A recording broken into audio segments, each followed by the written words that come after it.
While both sides of the aisle lamented the spending reductions, the full impact of the cuts likely will be felt later rather than sooner. Half of the $85 billion will come out of the defense budget. The remaining amount is slated to come from non-defense discretionary programs like education, national parks, law enforcement, and through furloughs of federal employees. Americans know that Washington has a spending problem.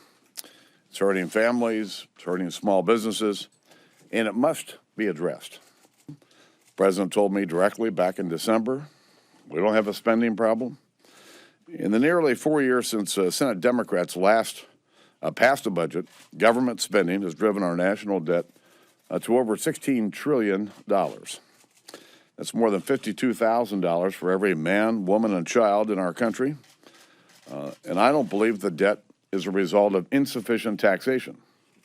I think the spending problem that we have here in Washington is threatening the future for our kids and our grandkids, and frankly, threatening the American dream.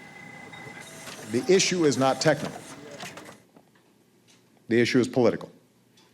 And the question is whether or not we are going to see a willingness on the part of all parties to compromise in a meaningful way.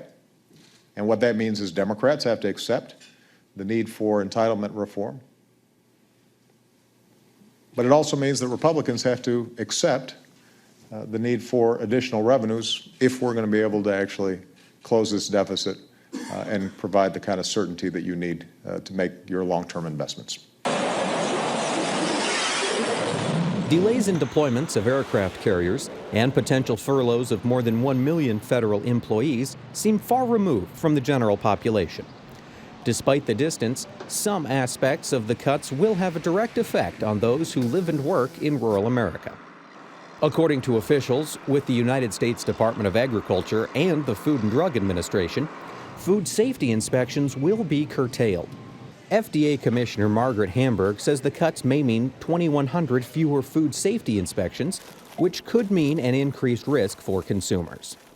Commissioner Hamburg did caution the cuts would be delayed and no furloughs would be necessary. As Market to Market reported last week, USDA would potentially furlough the nation's 8,400 meat inspectors for up to 15 days to deal with the reduction in funds. Without inspectors, the plants must close. And according to the American Meat Institute, the resulting ripple effect will cost the industry $10 billion. Senator Charles Grassley of Iowa sent a letter to Secretary of Agriculture Tom Vilsack asking for alternatives to pulling meat inspectors off the line. Well, I don't think they're going to shut down the meat packing plants, and you got to have inspectors there, and I don't think they'll shut down meat packing plants because people have to have food to eat, and the administration doesn't want food riots. On the other hand, you get back to the basic thing.